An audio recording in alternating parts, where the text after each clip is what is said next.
സംസ്ഥാനത്തെ സാമൂഹ്യ സുരക്ഷാ പെൻഷനും ക്ഷേമനിധി ബോർഡ് മുഖേന ലഭിക്കുന്ന പെൻഷൻ വാങ്ങുന്നവരുടെയും വാർഷിക മസ്റ്ററിംഗ് നടന്നുകൊണ്ടിരിക്കുകയാണ്. ജൂൺ 25-നാണ് ആരംഭിച്ചത്. ആഗസ്റ്റ് മാസം 24-ാം തീയതി വരെയാണ് സമയമുള്ളത്. മസ്റ്ററിംഗ് ആരംഭിച്ച് ആദ്യ ദിനം ഭൂരിഭാഗം ആളുകൾക്കും മസ്റ്ററിംഗ് കൃത്യമായി ചെയ്യാൻ സാധിച്ചിട്ടില്ല. പെൻഷൻ സൈറ്റ് ജാം ആയതുകൊണ്ടാണ് മസ്റ്ററിംഗ് കൃത്യമായി പൂർത്തീകരിക്കാൻ സാധിക്കാതിരുന്നത്. എന്നാൽ ചിലരൊക്കെ ആദ്യ ദിനങ്ങളിൽ മസ്റ്ററിംഗ് ചെയ്തിട്ടുമുണ്ട്. വാർദ്ധക്യകാല പെൻഷൻ, വിധവാ പെൻഷൻ, കർഷക തൊഴിലാളി ആനുകൂല്യങ്ങൾ തുടങ്ങിയ സാമൂഹ്യ സുരക്ഷാ പെൻഷനും ക്ഷേമനിധി ബോർഡ് മുഖേന ലഭിക്കുന്ന പെൻഷൻ വാങ്ങുന്നവരും ഈ മസ്റ്ററിംഗ് കൃത്യമായി ചെയ്യേണ്ടതുണ്ട്. 2024 ഡിസംബർ 31-ന് മുമ്പായി പെൻഷൻ അനുവദിച്ചിട്ടുള്ള ആളുകളാണ് മസ്റ്ററിംഗ് പൂർത്തീകരിക്കേണ്ടത്. മസ്റ്ററിംഗ് നടന്ന 2-ാം ദിവസം ധാരാളം ആളുകൾ ഇത് പൂർത്തീകരിച്ചിട്ടുണ്ട്. അക്ഷയ കേന്ദ്രങ്ങളെ വിളിച്ച് മസ്റ്ററിംഗിന് തടസ്സമില്ല എന്ന് ഉറപ്പാക്കിയതിനു ശേഷം അക്ഷയ കേന്ദ്രങ്ങളിൽ ചെല്ലുന്നതായിരിക്കും ഉചിതം. ബയോമെട്രിക്സ് അടിസ്ഥാനത്തിലാണ് മസ്റ്ററിംഗ് നടക്കുന്നത്. കൈവിരൽ അല്ലെങ്കിൽ കൃഷ്ണമണി സ്കാൻ ചെയ്താണ് നടപടി പൂർത്തീകരിക്കുന്നത്.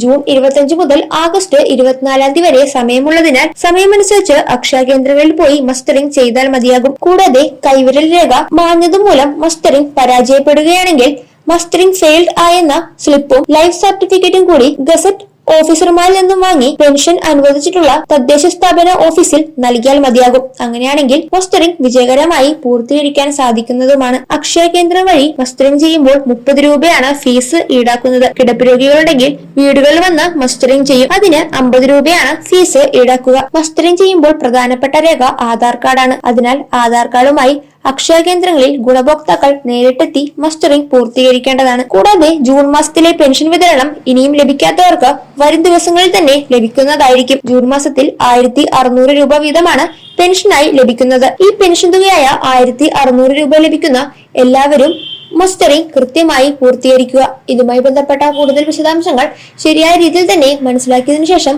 കൃത്യമായി ചെയ്യുക.